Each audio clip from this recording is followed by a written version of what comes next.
Witam Państwa serdecznie. Widzę, że jest już dość sporo osób, bardzo mnie to cieszy. To jest takie spotkanie jako podsumowanie zeszłego miesiąca. Było trochę filmów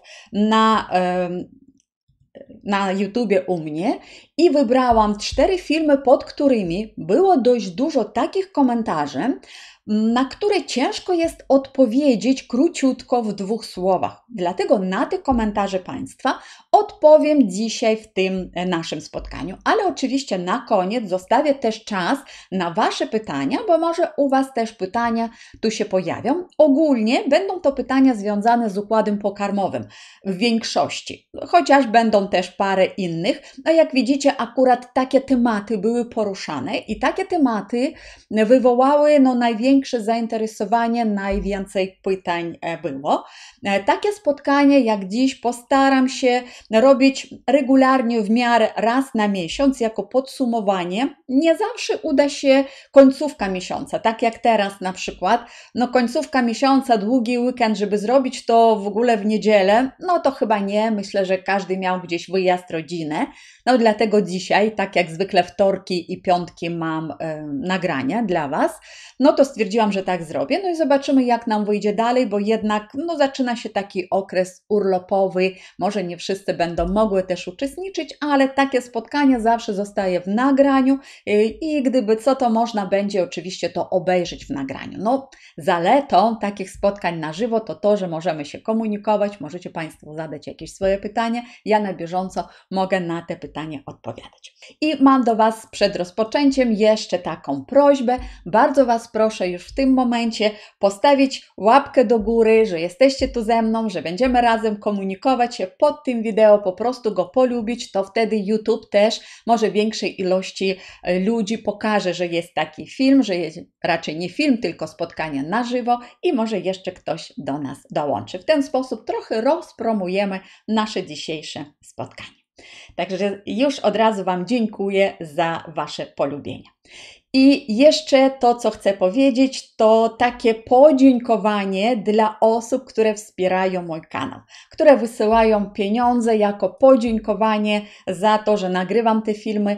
Naprawdę Wam bardzo dziękuję, bo może ktoś pomyśli, że Natalia, to przecież takie nieduże pieniądze. To się tak wydaje, nieduże pieniądze, rzeczywiście, ale to jest ogromna pomoc, bo jak przygotowuję jakieś dla Was nagranie, czasami trzeba coś wytłumaczyć, nie na palcach, a chciałoby się jakieś fajne zdjęcie znaleźć w internecie albo jakieś wideo, natomiast to wszystko nie jest darmowe, za to wszystko też trzeba zapłacić, trzeba to kupić i nawet wydawałoby się takie drobne pieniądze, ale bardzo mi pomagają, żebym mogła te filmy robić takie bardziej zrozumiałe, żeby każdy wiedział, o co chodzi, bo ogólnie mój kanał to jest taka edukacja i dzisiaj zrozumiecie, myślę, że jeszcze parę razy Wam to powiem, kiedy będziemy omawiać tematy, dlaczego tak ważne jest rozumienie, co się dzieje w naszym organizmie, bo pod jednym z filmików, na przykład o pasożytach, ktoś z widzów napisał, ale po co ta teoria? Chcemy konkretnie jaką pigułkę łyknąć.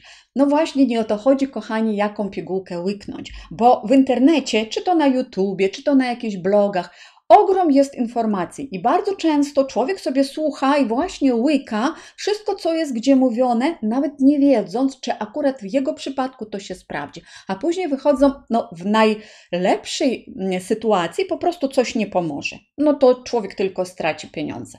Natomiast w najgorszej sytuacji może coś zaszkodzić. Dlatego edukacja i rozumienie, jakie procesy zachodzą w naszym organizmie, co się dzieje, żebyśmy mogli albo sobie w ogóle pomóc, bez dodatkowej pomocy lekarzy i specjalistów, jeżeli to oczywiście jest możliwe, albo przynajmniej wiedzieliśmy, do którego specjalisty trzeba się zwrócić. Ok, no to w takim razie zobaczcie, pierwsze co, od razu znowu będę Wam dziękować, bo jesteście niesamowici, jesteście wspaniali, piszecie wspaniałe komentarze, bardzo często dzielicie się też swoim doświadczeniem i swoją wiedzą. I to na przykład Monika też napisała pod filmem właśnie o pasożytach, że niestety zostaje w tym roku zlikwidowana instytucja, taki Instytut Parazytologii. Ja tego nie widziałam, ale rzeczywiście sprawdziłam to, co mówi Monika i tu znalazłam potwierdzenie. I to jest niesamowicie przykre, bo jeżeli chodzi o pasożyty, nie stało tych pasożytów mniej i społeczeństwo teraz nie choruje na infekcje parazytarne mniej, tylko dlatego, że jesteśmy społeczeństwem rozwiniętym. Wręcz odwrotnie. Jasne, że osoby z tak zwanego trzeciego świata, gdzie jest problem z higieną, no to one mają tych robaków bardzo dużo. Ale my, gdzie chyba trochę przesadzamy, ale nawet nie z tym, żeby dbać o czystość, o higienę, tylko z tymi wszystkimi konserwantami, które są dodawane do żywności. Pod pretekstem zabezpieczenia tych pokarmów tak naprawdę niszczymy florę bakteryjną. I dlatego większość osób ma problemy z pasożytami, nie umie sobie poradzić i już niestety od jakiegoś czasu na studiach medycznych nie wykładają parazytologię jako przedmiot, tylko taki fakultatywnie gdzieś tam nieznaczna ilość godzin, a teraz się okazuje, nawet tak ogromny instytut zostaje zamknięty. W tym roku od 1 lutego jest to rozporządzenie, od 1 maja, to znaczy już tak naprawdę przestał istnieć. I to jest katastrofa, to co się dzieje, bo ludzie wtedy nie wiedzą, gdzie pójść po pomoc. I tym bardziej powinniśmy z Wami się edukować i wiedzieć, co trzeba robić. I może dlatego też takie zainteresowanie tym tematem. Na przykład Joanna napisała taki komentarz, co brać na pasożyty profilaktycznie. To jest pytanie, które nieraz pada i to jest pytanie, dziękuję Joannie, że go zadała, ale pokazuje, że może nie do końca jesteśmy świadomi, czym tak naprawdę jest profilaktyka, czym jest leczenie. Bo mówiąc o profilaktyce pasożytów, to nie znaczy, że musimy stosować leki lub zioła o działaniu antypasożytniczym. To jest coś zupełnie innego, ale istnieje takie pojęcie, chociaż ono nie istnieje w medycynie akademickiej. Lekarz by wyśmiał, jeżeli by ktoś powiedział, że chce profilaktycznie zadbać o to, by nie było pasożytów. Może odrobaczanie profilaktyczne to rzeczywiście niewłaściwe byłoby stwierdzenie, natomiast co to znaczy profilaktyka? Przede wszystkim to jest higiena. Jasna sprawa, jak myjemy ręce, no to mniej jest niebezpieczeństwa, że jakieś jaja pasożytów trafią do jamy ustnej. Natomiast właściwa praca układu pokarmowego, kiedy my dbamy o to, żeby nasz żołądek miał odpowiednią ilość kwasów solnych, kwasu solnego, to znaczy, że dbamy tak naprawdę, żeby nie zachorować na pasożyty, bo kwas solny oprócz tego, że pomaga nam trawić pokarmy, że pełni też dodatkowe różne funkcje w tym procesie, perystaltyki, jakby skurczy jelitowych, zamykania zwieraczy, ogromną rolę odgrywa oprócz samego trawienia, to jeszcze kwas żołądkowy niszczy jaja pasożytów. I dlatego dbając o zdrowie żołądka, my tak naprawdę zajmujemy się profilaktyką. To samo dotyczy pęcherzyka żółciowego, bo część pasożytów jednak może się przedostać tak samo jak bakterii, bo są takie bakterie, które są bardzo odporne na kwasy żołądkowe i one sobie z tego naszego żołądka przedostaną się do dwunastnicy, a w dwunastnicy, jeżeli dobrze pracuje pęcherzyk żółciowy, to trafiają w środowisko bardzo zasadowe. I najczęściej bakterie albo są odporne na kwasy, albo są odporne na zasadowe środowisko. I tam po prostu też będą zniszczone. I jeżeli nieprawidłowo pracuje pęcherzyk żółciowy, no to bardzo często ta bariera po prostu nie jest szczelna, można tak powiedzieć, i pasożyty mogą się przedostać. I jelita. Jeżeli chodzi o jelita, o co powinniśmy zadbać, mówiąc o profilaktyce infekcji pasożytniczych? Przede wszystkim o dobre wypróżnienie. Nie możemy pozwolić sobie na zaparcia, bo zaparcia powodują, że rozwija się stan zapalny, namnaża się grzyb Candida, zaburza się flora bakteryjna. No i oczywiście o florę bakteryjną zadbać powinniśmy. Też o układ odpornościowy, ale wiadomo, większość komórek układu odpornościowego znajduje się w śluzówce naszych jelit. Także dbając o jelita, też dbamy o nasz układ immunologiczny, bo jeżeli my mamy dobrą odporność i nawet jakiś tam pasożyt aż do jelit się przedostał, to po prostu nie zagości na długo, nasz układ immunologiczny z nim sobie poradzi. I dieta. Dieta jest bardzo ważna. O diecie też nieraz mówiliśmy, na co zwracamy uwagę. Bo kiedy my spożywamy pokarmy, to tak naprawdę pokarm to jest pożywienie. I teraz pytanie, pożywienie dla nas, dla naszych komórek, czy pożywienie dla bakterii chorobotwórczych i pożywienie dla na przykład grzybów lub pasożytów. Jeżeli chodzi o cukier, wszyscy wiedzą, że pasożyty odżywiają się glukozą, im jest potrzebny cukier, jest tak samo potrzebny cukier, jeżeli jest jakaś grzybica, candida na przykład, rośnie na cukrze.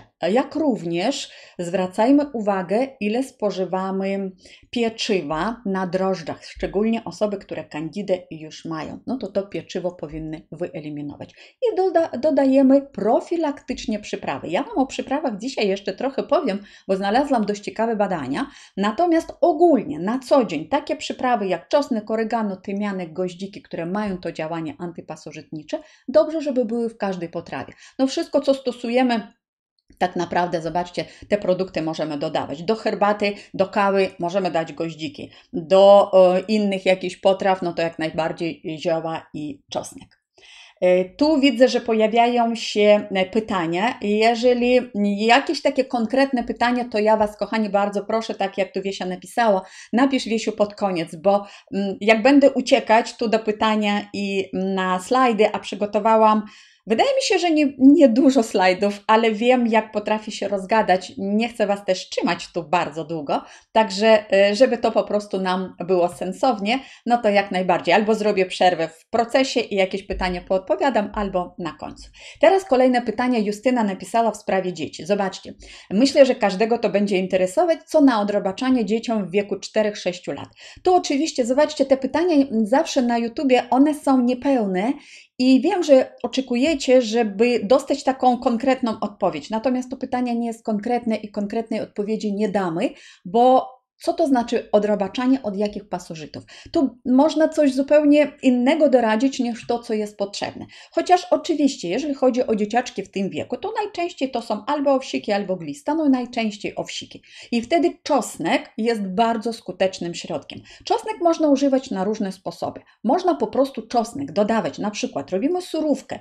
Surówka z buraków zgotowanych z czosnkiem jest po prostu pyszna. Czosnek można dodać do surówki, na przykład z rzepy. Czarna rzepa i do niej czosnek i trochę łyżka jogurtu naturalnego, to będzie pyszna surówka, a czosnek też dostanie się w postaci surowej do naszego organizmu i też będzie działał i profilaktycznie, no ale zależy też w jakich ilościach. Jak damy troszeczkę więcej, no to też działa tak bardzo mocno antypasożytniczo. Czosnek można dać do surówki z marchewki. Można wycisnąć po prostu parę ząbków czosnku do wody lub do mleka roślinnego, jeżeli to są mniejsze dzieci. Można też mleko krowie użyć, jeżeli macie dobre źródło, na takie odrobaczanie jak najbardziej, bo mleko też łagodzi ten efekt podrażniający na śluzówkę, który na delikatną śluzówkę w jelitach dziecka może okazać, ale czosnek jest bardzo skuteczny. Mleczko dyniowe. Jest u mnie na kanale taki film o mleczku dyniowym i jak go przygotować i jak najbardziej wykorzystajcie. Niektóre osoby polecają olej z pestek dyni. Olej z pestek dyni jest bardzo dobry na procesy trawienne, na usprawnienie pracy pęcherzyka. Natomiast składnika, który zabija pasożyty, już nie zawiera tyle, ile zawierają same pestki. Ja dokładnie opowiadam całą kurację, jak to sprawdzić w innym nagraniu. Tu teraz wkleję Wam link. Dzisiaj Wam tych linków troszeczkę dam i do różnych filmów, takich uzupełniających. Akurat będziecie patrzeć, jeżeli ten temat Was interesuje, to będziecie mogli kliknąć w link i jeszcze sobie dodatkowo pooglądać.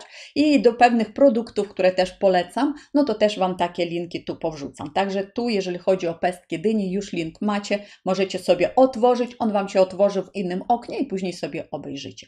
Bardzo ważne, jeżeli stosujemy odrobaczanie, żeby był chlorofil, chlorella lub jakieś inne środki, które dodatkowo wspomagają cały proces detoksikacji. detoksykacji, oczyszczanie organizmu z tych toksyn. Same pasożyty produkują dość dużo toksyn, ale też kiedy zabijamy pasożyta, to on zaczyna wydzielać dużo takich składników, które zatruwają organizm. Dlatego w tym procesie odtruwania bardzo często osoby mówią, że głowa boli, mdli trochę.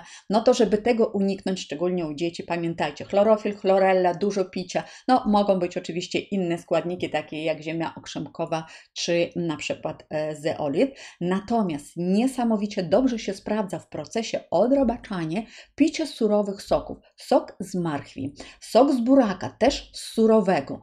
Bardzo ważne są kiszonki. Jeżeli któreś dziecko nie lubi kiszonki, albo są osoby dorosłe, które mówią, że nie mogą jeść kiszonki, bo mają ogromne wzdęcia, o tym za chwilę też będziemy rozmawiać o wzdęciach, to spróbujcie, jeżeli po kiszonej kapuście wzdęcie, to sok z kiszonej kapusty lub zakwas z buraków. I nie trzeba w dużych ilościach. Zacznijcie od małych porcji i stopniowo będziecie to zwiększać. Jeżeli od małych porcji zaczniecie, to możliwe, że akurat takie problemy jak wzdęcia po kiszonkach u Was nie wystąpią.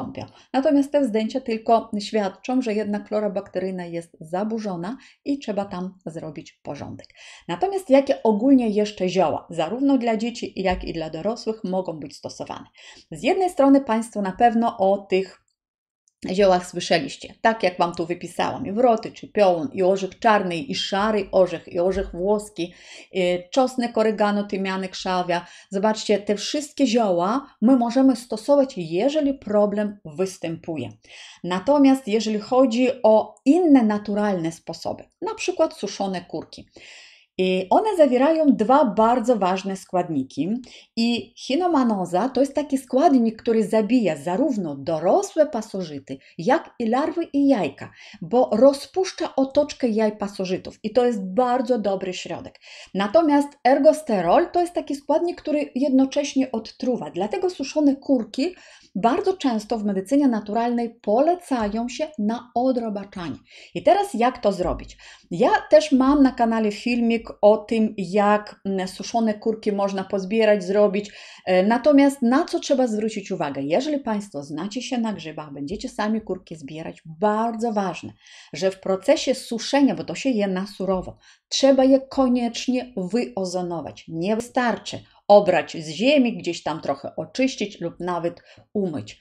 Trzeba wyozonować ze względu na to, że kurki rosną w lesie, prawda? Tam, gdzie są drzewa i tam są dzikie zwierzęta. Tam jest ta ściółka, w której mogą się znajdować bardzo niebezpieczne pasożyty.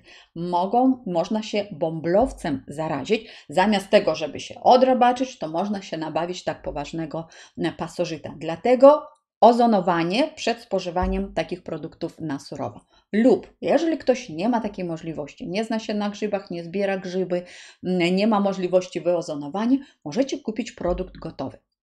Jedynie jeżeli chodzi o produkty gotowe, to szukajcie Państwo takich suplementów diety, które już dedykowane nie jako przyprawowe kurki, tylko jako kurki na problemy z pasożytami. W czym jest różnica? Bo jeżeli chodzi właśnie o te składniki aktywne, na których nam zależy, to kurki trzeba suszyć w temperaturze nie wyższej niż 40 stopni. Jeżeli się robi przyprawa z kurków, taką, którą można dodawać, ona rzeczywiście pachnąca, natomiast ona daje zapach, daje trochę smaku, ale ona nie da tych składników aktywnych, jeżeli to jest tylko przyprawa, która się suszy tak jak w przemyśle, po prostu żeby to było szybko, skutecznie i tanio. Dlatego lepiej nie przyprawy wybieramy, a właśnie suplement, który dedykowany jako profilaktyka zdrowotna. Pestki dyni, jak najbardziej o tym już wspomniałam, i ziemia okrzemkowa i zeolit też możecie sobie stosować. Na zeolit chcę zwrócić uwagę. Zeolit, jeżeli Państwo wybieracie, to też suplement diety certyfikowany, a najlepiej, jeżeli to będzie nie suplement diety, tylko wyrób medyczny. Czym one się różnią? Wyrób medyczny ma trochę inne zezwolenie, a testy zupełnie inaczej jest sprawdzany i najważniejsze, że jest właśnie gwarancja, że stosujemy ten dobry produkt oczyszczony, bo zeolit to jest minerał i w zależności od tego, z jakiego źródła pochodzi, albo może być dla nas genialny, który wyprowadza też metale ciężkie, metale radioaktywne z naszego organizmu, albo niestety, jeżeli był w nieodpowiednich źródłach gdzieś tam znaleziony, gdzie jest skażony teren, to tam zeolit wciągnie w siebie te metale radioaktywne, no i takiego spożywać nie chcemy. Natomiast jeżeli chodzi o zeolit, to ja mam akurat bardzo dobre źródło, gdzie kupuję. No niestety nie ma w Polsce.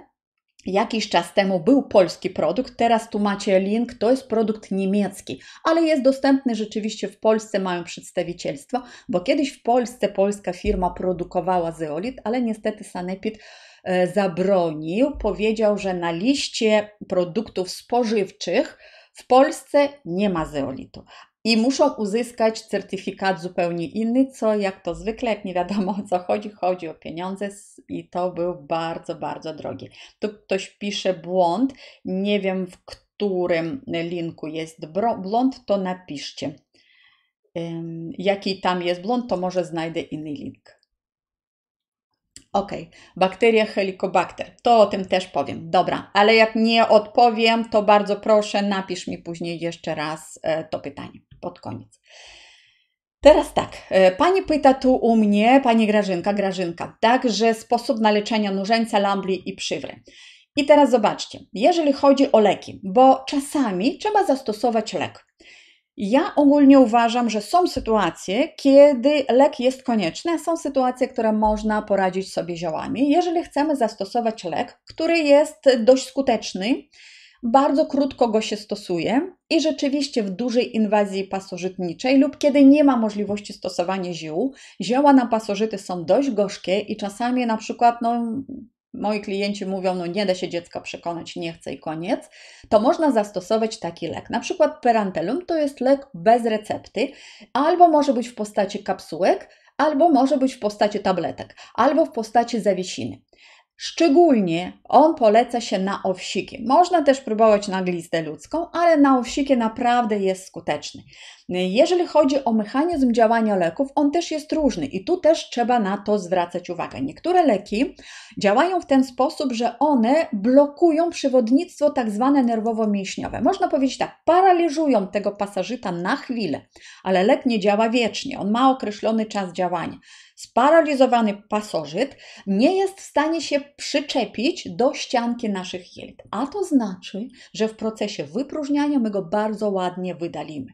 Chyba że nie zdążymy wydalić, no to on się po prostu ocnie i znowu się przyczepi do tej ścianki. Dlatego to, o co mamy zadbać, żeby nie było zapaść. I dlatego bardzo często, kiedy poleca się jakiś lek na odrobaczenie albo zioła na odrobaczenie, to koniecznie trzeba zastosować dodatkowo jakiś środek, nawet trochę przeczyszczający. To może być sól gorzka. Można kupować nawet takie pojedyncze saszetki w aptece. Sól gorzka, sól Epsom do stosowania do wewnątrz, do przeczyszczania jelit. Osoby dorosłe mogą olej rycynowy zastosować.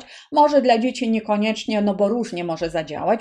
Olej rycynowy jest tak, że czasami ktoś potrzebuje wypić 3 razy dziennie, 3 dawki, żeby zadziałało, a ktoś nie zdąży jedną połknąć i już leci do toalety. Także to też trzeba wiedzieć, kiedy takie odrabaczanie robić, nie wtedy, kiedy ktoś się wybiera w podróż lub do pracy. Natomiast są też inne, tak jak na przykład kurki działają, taki mechanizm działania, który zaburza metabolizm bakterii, grzybów i pasożytów i one po prostu umierają z głodu, bo nie pozwala im metabolizować glukozy. Natomiast niektórzy stosują różnego rodzaju preparaty i mówią, że to nie pomaga. Dlaczego może nie pomagać? Zarówno lek, który na przykład na owsiki jest bardzo skuteczny, tak i zioła mogą nie pomagać, jeżeli właśnie mamy zaparcie i nie wydaliliśmy pasożyta, nie zastosowaliśmy według określonego schematu, bo większość leków będzie działała na dorosłe osobniki, a później za jakiś czas wyklują się jaja, wyklują się larwy pasożyta i znowu będziemy mieli infekcję pasożytniczą. Dlatego to się bierze cyklicznie. Lub też, jeżeli oglądaliście ten film, a akurat myślę, że Grażyna oglądała, bo pod filmem o pasożytach to napisała, bardzo ważne jest środowisko. Jeżeli tylko odrabaczamy się i więcej już nic nie robimy, nie dbamy o pracę żołądka, o pracę pęcherzyka, o florę bakteryjną jelit, no to co stoi na przeszkodzie, że jutro połknęłeś kolejne jajo pasożyta i znowu w tej odpowiedniej florze bakteryjnej, chorobotwórczej pasożyt się zagnieździł. To wtedy rzeczywiście to nie będzie działało. Natomiast jeżeli mówić konkretnie i kogoś z Państwa interesuje, to na przykład na przywrę, jeżeli chodzi o zioła, to komosa piżmowa i piołun są bardzo skuteczne. Natomiast jest też lek. Lek się nazywa tinidazol. On niszczy pasożyta, on go po prostu zabija, dlatego też jest bardzo skuteczny, ale ten lek jest na receptę.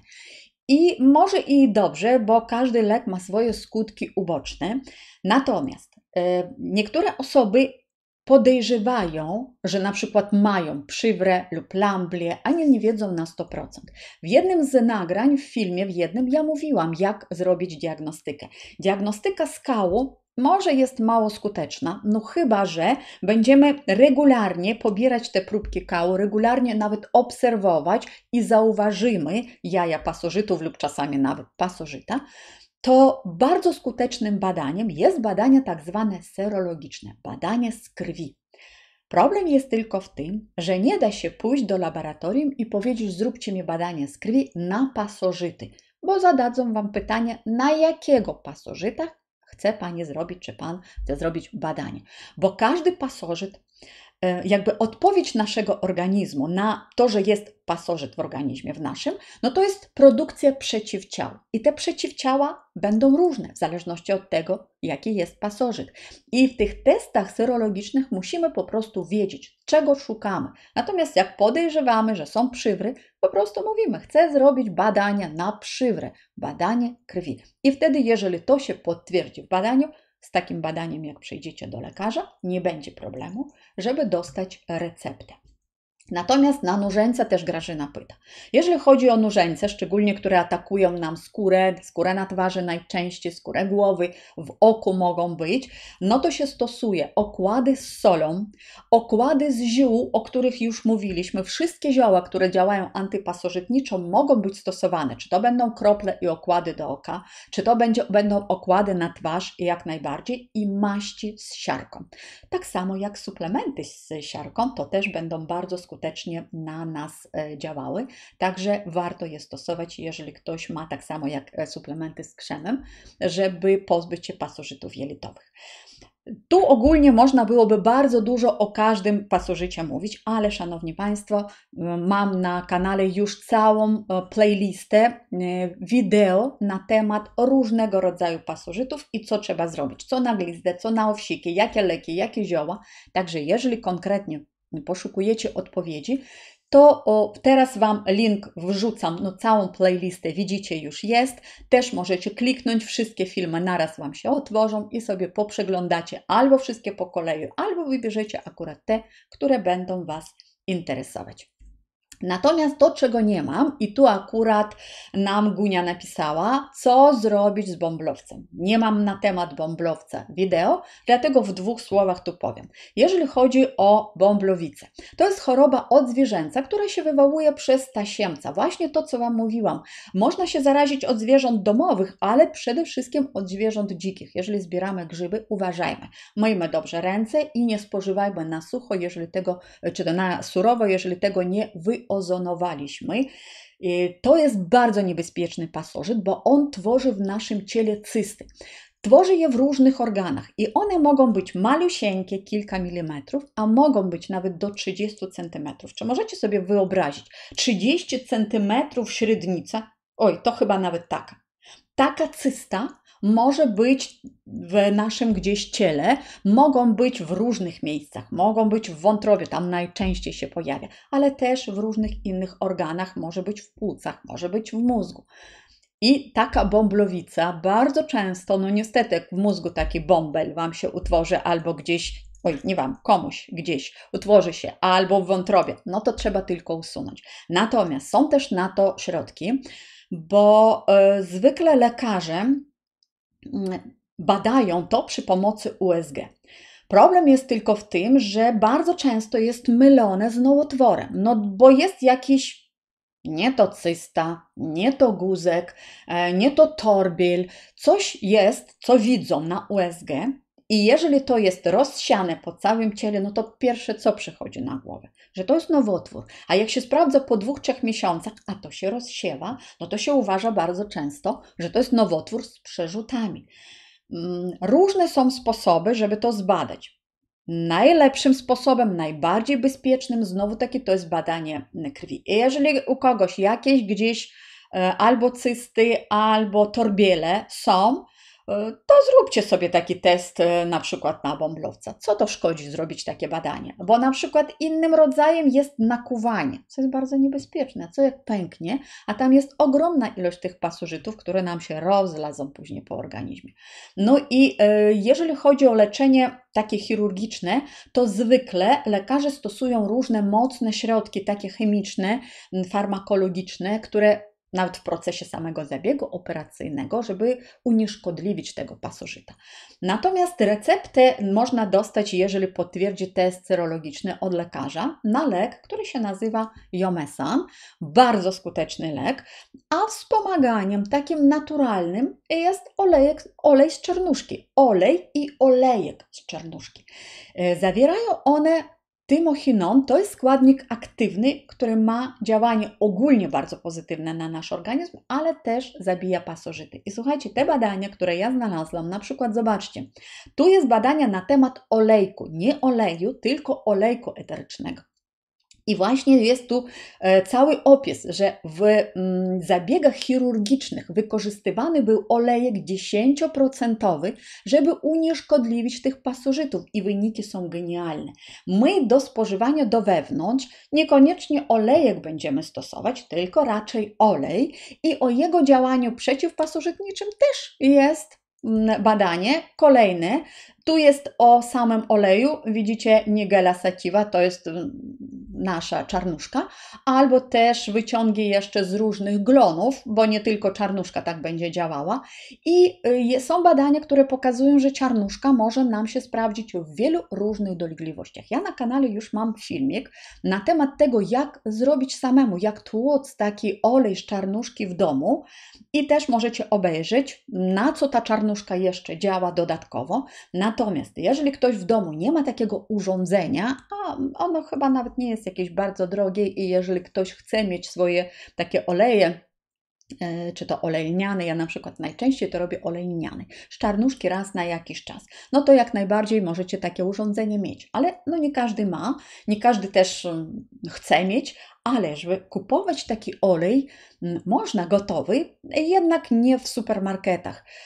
Olej, który tłoczony na zimno, bez konserwantów, najlepiej kupować w olejarniach. A są one dostępne w całej Polsce, są dostępne też w internecie i tu macie też link, z którego możecie skorzystać i też możecie w takim sklepie, gdzie na świeżo takie oleje zimnotłoczone są produkowane w niedużych ilościach, możecie sobie Państwo zamawiać. Natomiast jeszcze jeden też olejek eteryczny Ajowan z takiej rośliny, też badania pokazują, że jest bardzo skuteczny oprócz czarnuszki na bąblowca, jeżeli ktoś potrzebuje, to jak najbardziej może stosować. Co to jest ten ajowan? To jest taki kminek, indyjska przyprawa, która najczęściej jest wykorzystywana w medycynie ajurwedyjskiej i ma bardzo mocny wpływ pozytywny na układ pokarmowy, ma działanie antypasożytnicze, jedynie, że no, kobiety w ciąży powinny uważać, bo w dużych ilościach może wywołać poronienie,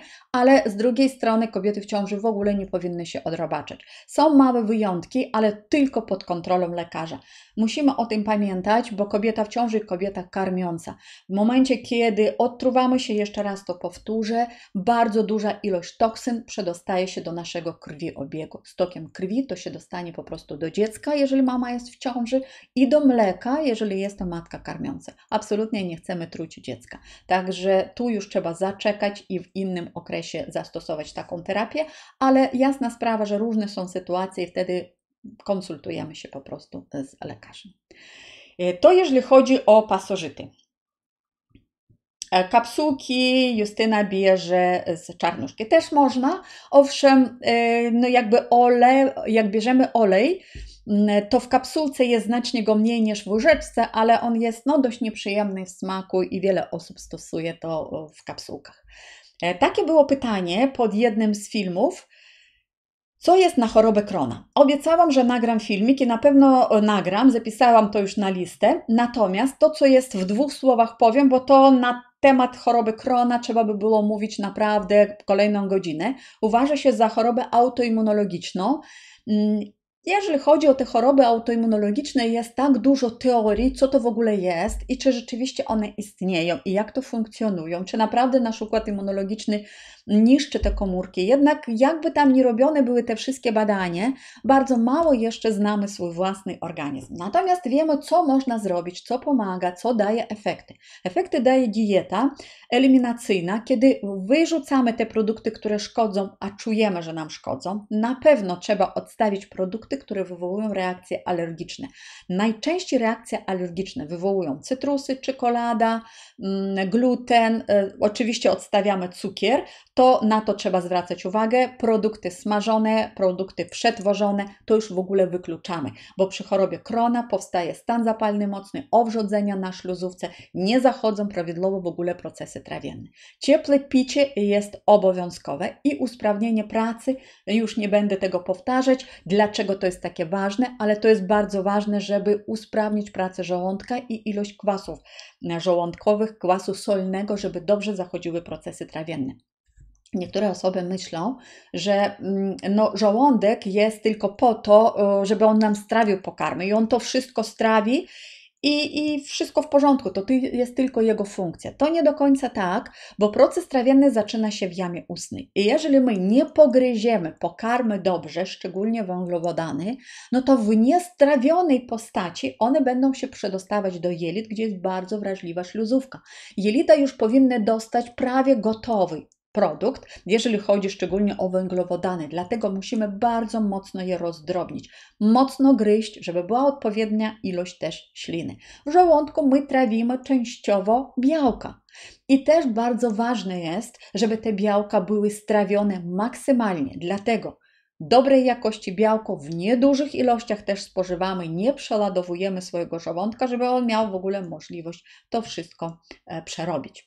I jakby praca żołądka polega na tym, żeby to przycisnąć dalej do dalszych odcinków naszego jelita. Jak nie będą strawione pokarmy i on to przyciśnie nam dalej, to właśnie te duże kawałki pokarmu uszkadzają śluzówkę, wywołują procesy fermentacyjne. Flora bakteryjna. W chorobie Crohna probiotyki wieloszczepowe, takie, które będą regenerować śluzówkę i maślany. Maślany to tak zwany kwas masłowy. To są to, co produkują nam bakterie. Bo my mówimy, bakterie probiotyczne są nam potrzebne, ale po co? Bo bakterie probiotyczne, one coś wydalają.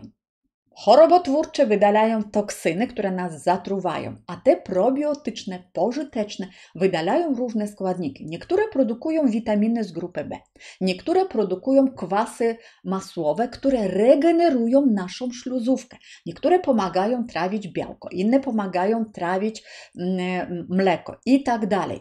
To wszystko jest bardzo ważne, dlatego każda bakteria będzie inaczej działała i trzeba odbudować tą florę bakteryjną, ale dopóki ona się namnoży, dopóki się odbuduje, dopóki zacznie nam te maślany produkować, warto dodatkowo ten kwas masłowy po prostu suplementować. I to jest dostępne też, żeby sobie kupić i stosować. Aminokwasy są bardzo ważne. Niektóre osoby, które mają chorobę Crohna, uważają, że jeżeli taki jest poważny problem, to nie powinny w ogóle stosować produktów mięsnych. Nie będę nikogo do mięsa namawiać, chociaż uważam, że powinniśmy stosować i mięso, bo chodzi bardziej o białko, węglowodany i tłuszcze. Można oczywiście białko roślinne dostarczać, natomiast to już nie będą wszystkie aminokwasy. A aminokwasy, to znaczy to białko, jest nam po co potrzebne? Bo nasze komórki budują się z tłuszczu i z aminokwasów. Jak nie dostarczymy budulca, to ta śluzówka, która jest zniszczona, gdzie są nadżerki, wrzody, ona nie będzie się regenerować, nie będzie miała z czego wybudować nowe komórki. Jeżeli z jakiegoś powodu ktoś nie je mięsa, albo na obecną chwilę jest tak mocny stan zapalny, że nie jest w stanie, czuje, że mu to nie służy, to nie trzeba na siłę, tylko Aminokwasy można też dostarczyć przez jakiś czas, dopóki ta śluzówka się nie zregeneruje, w postaci gotowych aminokwasów w proszkach. Są takie produkty, natomiast też pamiętajmy, przez jakiś czas.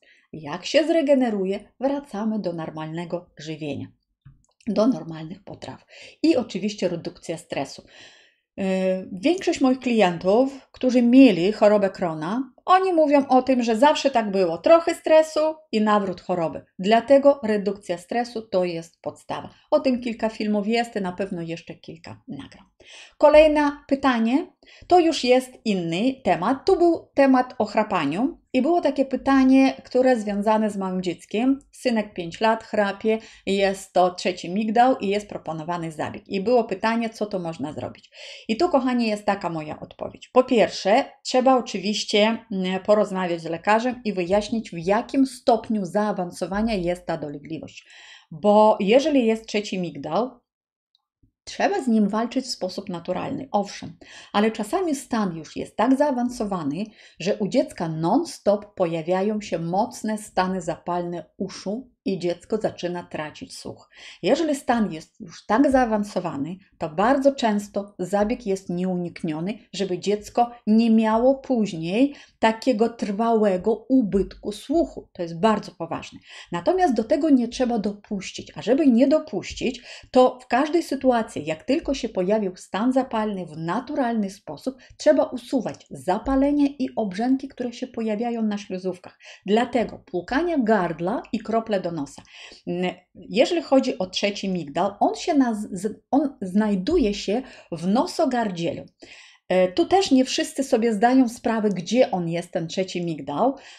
Niektórzy myślą w nosku, niektórzy myślą, że w ogóle w gardle, no bo pani doktor, laryngolog, to ona do gardełka zagląda, ale ona wkłada tam takie lusterko, takie wygięte i patrzy do góry, co się dzieje tam w tym nosogardzielu. Dlatego jak ten migdałek tam się rozrośnie, to dziecko nosem oddychać nie może. I dlatego też my robimy i krople do nosa, ale też płuczemy gardło. Zawsze płukanie gardła, sól z sodą, można nadmanganian potasu i krople do nosa można ze zwykłej wody, takiej sól morską wykorzystać do przemywania noska. Ale bardzo się sprawdza też żyworódka. Robić krople z żyworódki, można żyworódki pić sok, można też żyworódką płukać jamę ustną. Ona pozwala zregenerować śluzówkę, ona usuwa też obrzęki. Bardzo dobrze się sprawdza na trzeci migdał aplikacja błotna. Błotna aplikacja to są błota albo iły, maseczki iłowe. Czasami panie mogą znać, że kosmetyczne maseczki stosują się na twarz. Natomiast sprawdzamy, nam niepotrzebna kosmetyczna, która będzie zawierała jakieś tam kolageny i tak dalej. Nam potrzebna maseczka, może być kosmetyczna z dodatkiem różnego rodzaju ziół, bo wszystkie te maski, te błota lecznicze, one mają działanie przeciwzapalne. I jeżeli jest to osoba dorosła, może wziąć standardowe takie błoto, które się stosuje na przykład na stawy. Będzie bardzo dobrze się sprawdzało. Smarujemy skrzydełka nosa, smarujemy też na czole, tu gdzie jest zatoka czołowa i smarujemy wokół ucha. Do ucha nic nie wkładamy, wokół ucha z przodu i z tyłu. Natomiast dla dziecka bierzemy maskę tą, którą do twarzy. Ona będzie bardziej delikatna, bo maseczki są bardzo mocne w działaniu, te błota i mają takie mocne działanie przeciwzapalne. No wyobraźcie sobie, że nawet jak na stawy stosujemy błoto i ono działa regenerująco i przeciwzapalnie bardzo głęboko, no to tym bardziej podziała tu na twarzy, jeżeli chodzi o zatoki, nosek i trzeci migdał. Jedynie, że stosujemy na twarz bardzo krótko, 5 minut i nie codziennie, tylko co drugi dzień lub w ogóle tylko 2 razy w tygodniu, tak co trzeci dzień. Ze względu na to, że niestety błoto też wysusza skórę, żeby nie okazało się, że jest tak wysuszona i mocno zaczyna się łuszczyć. I zawsze po takiej maseczce nawilżyć albo dobrym takim naturalnym kremem nawilżającym, albo na przykład olejem z czarnuszki. Też można posmarować, dodatkowo efekt przeciwzapalny okazuje. Bardzo ważna jest odbudowa flory bakteryjnej. Natomiast w 3 miejscach. Jelita to jest podstawa, bo to jest odporność i tam trzeba florę bakteryjną odbudować i dla dzieci jest dość dużo różnych probiotyków. Natomiast bardzo istotne odbudować florę bakteryjną w nosie i w gardle. Bakterie, nieważne w którym miejscu się znajdują, one tworzą takie, to się nazywa film, taką powłokę, którą nawet antybiotyki nie są w stanie zniszczyć. Tworzą taką warstwę i pod tą warstwą ogromna ilość tych bakterii się znajduje.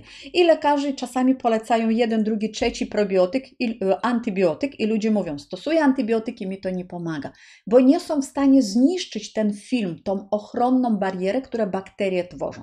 Każda bakteria tworzy, czy to nasze pozytywne, czy to te negatywne.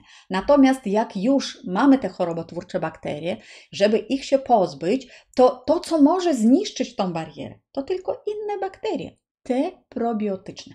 I jeżeli chodzi o probiotyki, do nosa są wspaniałe probiotyki, takie w sprayu, które można do noska psikać. Tu macie Państwo link do tego probiotyka, możecie sprawdzić. Natomiast tu muszę troszeczkę więcej Wam powiedzieć.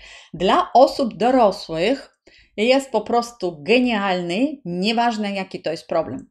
Katar, grypa, zapalenia zatok, polipy w nosie, po prostu florę trzeba odbudowywać, efekt poczujecie, że to działa bardzo szybko.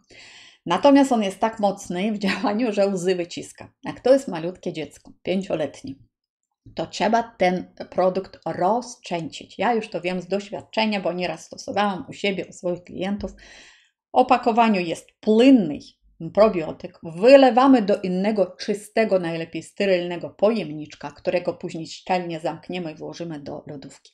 Natomiast do sprayu z powrotem wlewamy niedużą ilość, możecie nawet łyżeczką, na przykład jedna mała łyżeczka od herbatki, wlewamy tego probiotyku i dodajemy albo 3, albo nawet na początku 5 łyżeczek wody przygotowanej, albo najlepiej kupić wodę destylowaną w aptece.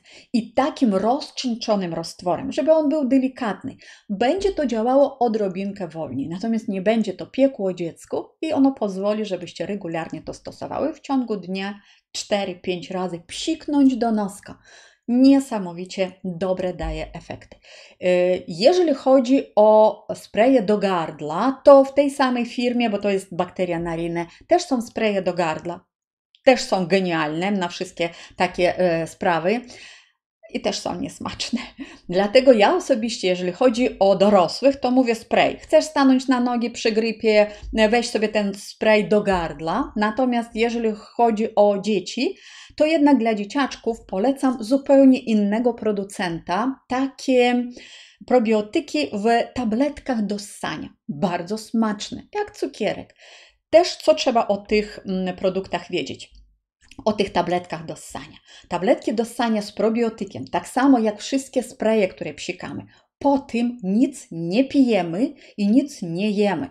Minimum 2 godziny. Dlatego na przykład tabletkę, no to najlepiej stosować już przed snem. Jak dziecko umyło zęby, wypiło wodę i już nic nie będzie połykać, bo chodzi o to, żeby te bakterie nie połknąć. Jak połkniemy, to nam nic złego się nie stanie. Tylko my chcemy, żeby one się zatrzymały tu na śluzówce gardła. Dlatego zsiemy jako ostatnie, co robimy, co mamy w buzi, ten cukierek przed snem. I teraz jeżeli chodzi o, tu widzicie wszędzie są zaznaczone kody promocyjne, ja w większości tam, gdzie Wam polecam, mam swój kod promocyjny, no niestety nie u wszystkich, ten kod promocyjny Mój Zdrowie, natomiast na przykład te tabletki, tam nie ma kodu promocyjnego, nie ma takiej możliwości, natomiast jest możliwość po prostu założyć sobie swoje własne konto stałego klienta i wtedy tam jest ten upust tańszy, tu macie też taki link, jak takie konto założyć.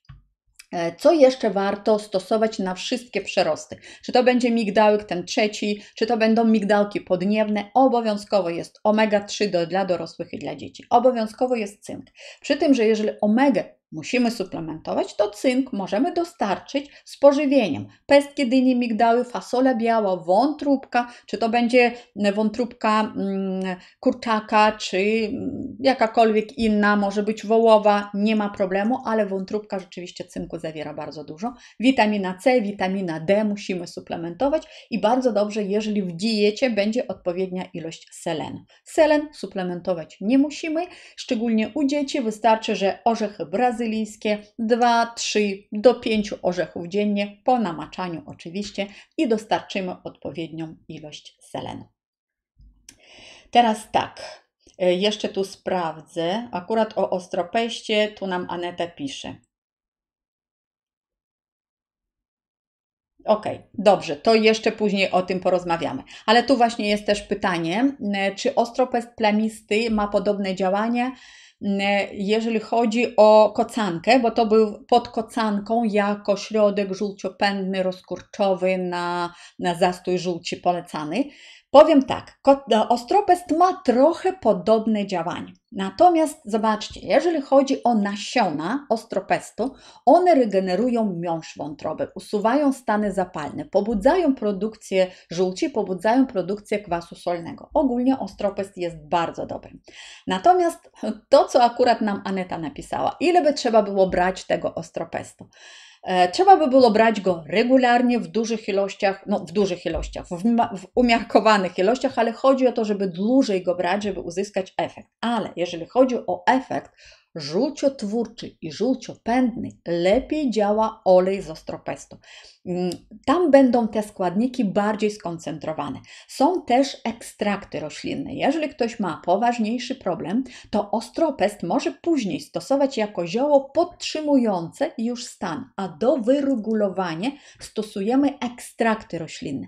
Czym się różni ekstrakt roślinny od ostropestu jako zioła, od różnych ziół? Zioła to po prostu zerwaliśmy jakieś ziółko, wysuszyliśmy i parzymy sobie herbatkę. Natomiast ekstrakt to jest wyciąg tych składników aktywnych w postaci skoncentrowanej. Ekstrakty bywają 1 do 5, 1 do 10, 1 do 20. To znaczy, że w 1 kilogramie tego, albo inaczej, z 20 kilogramów ostropestu zrobili kilogram ekstraktu. Tak skondensowali i tak mocne te koncentraty, one będą działały zupełnie inaczej. No ale ostropest to jest zioło, które kupimy i stosujemy, sobie zaparzamy w postaci zmielimy na przykład, tak, zaparzamy i sobie wypijamy. Natomiast ekstrakt, no to najczęściej to już kupujemy w postaci kapsułkowanej. No i mówię, ekstrakty, jeżeli poważniejszy problem, większe działanie potrzebujemy, natomiast do podtrzymywania ostropest jest genialny. Warto też pamiętać, że jeżeli chodzi o zastój żółci, to bardzo dobrze, jeżeli będziemy albo łączyć zioła, albo stosować na zmianę, bo też mechanizm powstawania dolegliwości u każdego z nas może być inny. Każdy, na przykład 3-4 osoby mogą mieć zastój żółci i u każdego będzie zupełnie inna przyczyna, dlaczego ten zastój żółci się pojawił. U kogoś będzie problem z ruchem, ze skurczem dróg żółciowych i pęcherzyka żółciowego i tu trzeba podziałać. U kogoś będzie problem z kwasem solnym i dlatego nie działa tak jak trzeba cały układ trawienny. U kogoś będzie stan zapalny. Ktoś inny będzie miał odwrotnie, bardzo mocne skurcze, dlatego żółć się nie wydala, bo na przykład ktoś ogólnie ma skłonności do skurcza albo bardzo mocno się stresuje. Dlatego warto różne zioła stosować, bo zioła, nie zważając na to, że też się stosują, zobaczcie, tu tyle ziół napisałam, wszystkie się stosują na pęcherzyk żółciowy. Każdy będzie miał troszeczkę inny mechanizm działania. Albo mieszamy, łączymy, albo stosujemy na zmianę. Na zmianę to jest też bardzo dobry sposób, żeby po prostu zobaczyć, które zioło dla nas będzie najbardziej odpowiednie.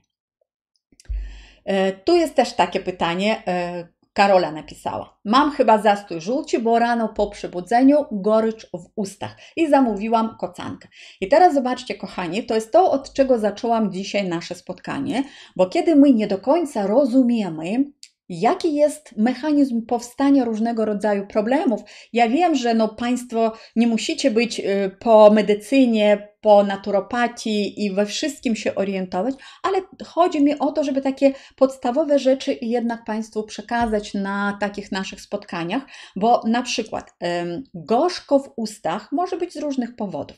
Może być z tego powodu, że jest zastój żółci, przez dłuższy czas ta żółć się nie wyrzuca i później wyrzuca się całość naraz, no i wtedy rzeczywiście to możemy jako taki gorzki posmak odczuwać i wtedy kocanka się sprawdzi, tak samo jak inne zioła, które wyregulują, żeby ta żółć dobrze się wydalała. Ale to może być coś zupełnie innego. To może być refluks, kiedy przy tym, że niekoniecznie żołądkowo-przełykowy, tylko taki żołądkowo-dwunastniczy, kiedy nie zamyka się dokładnie zwieracz pomiędzy żołądkiem a dwunastnicą. I żółć, która jest w dwunastnicy, ona się dostaje do żołądka i razem z treścią pokarmową później wyrzuca się tu do przełyku. W tej sytuacji kocanka w ogóle nie zadziała, a może nawet troszeczkę nasilić te objawy, bo jeszcze więcej będzie się produkować żółci i ona będzie, ta cała żółć, zarzucać się do żołądka i później do przełyku. Dlatego zakwaszać żołądek. Ja wiem, że zakwaszać to nie jest taki medyczny termin, może nie jest taki profesjonalny, natomiast potocznie większość osób wie, co to znaczy. Zwiększyć, obniżyć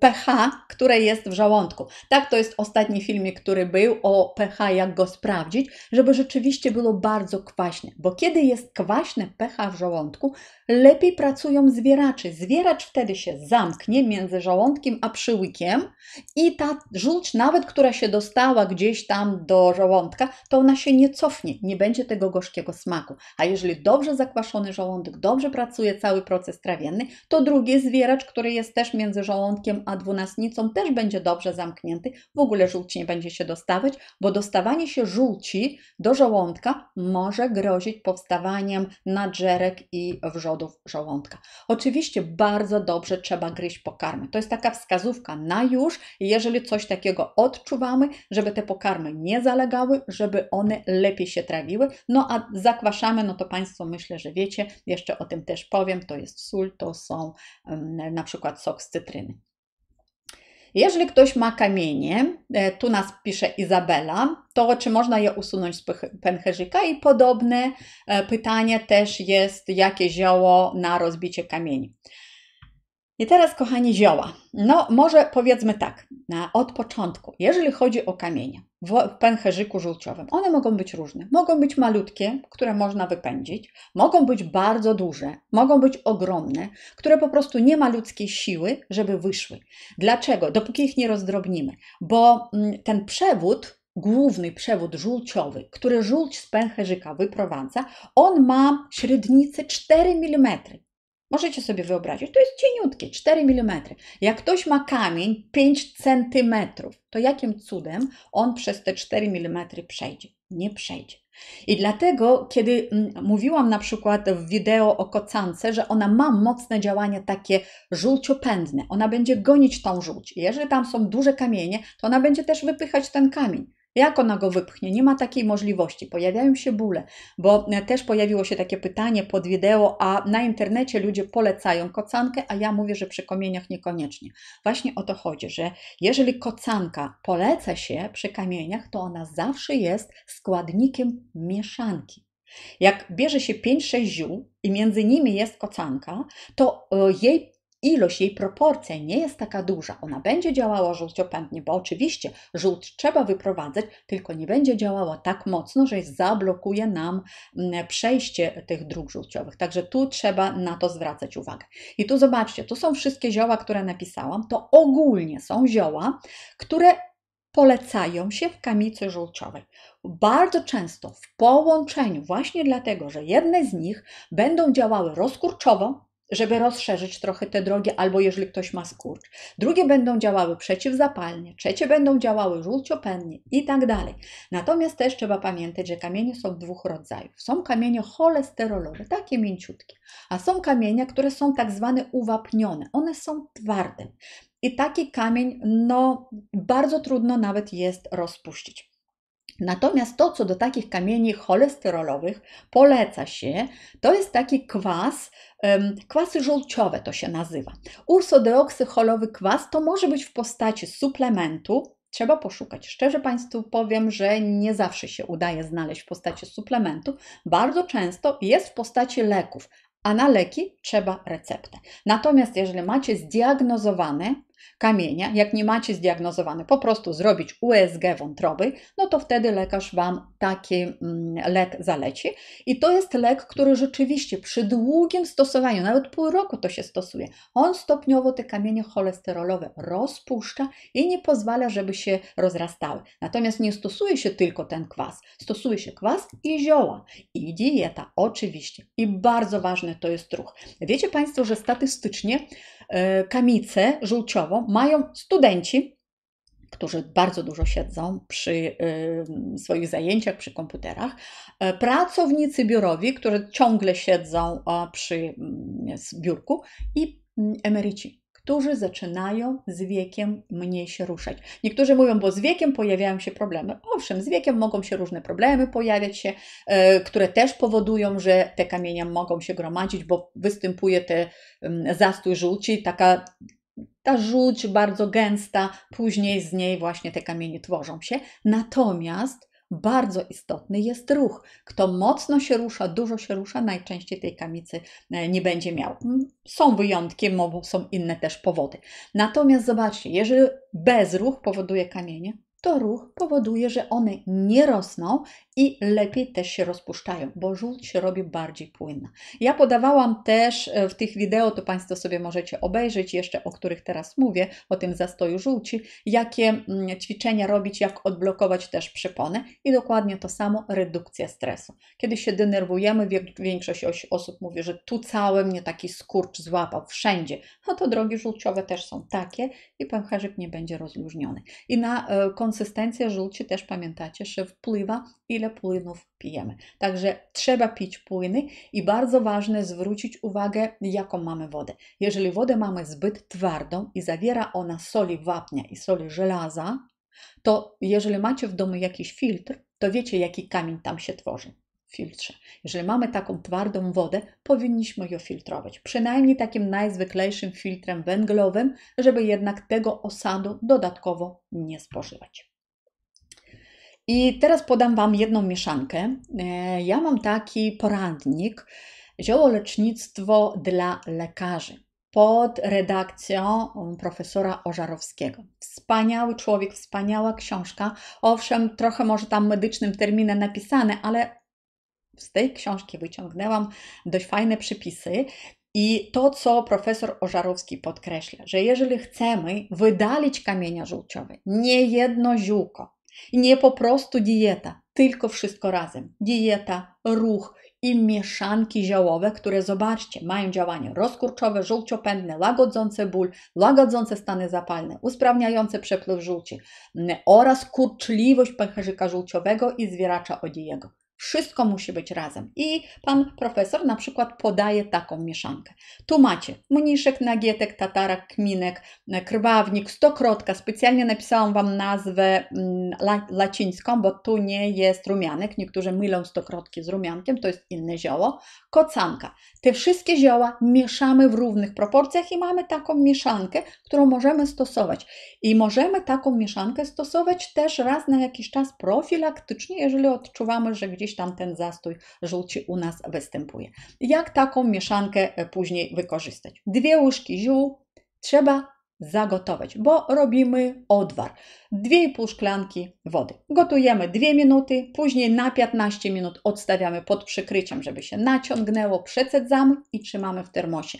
Wszystkie takie zioła na pęcherzyk żółciowy trzeba pić na ciepło, dlatego ten termos. I pijemy 1, 2 lub 2/3 szklanki 2-3 razy dziennie. Ja wiem, że niektóre osoby może nie potrafią tego szybko odpisać, ale później w nagraniu to sobie zobaczycie.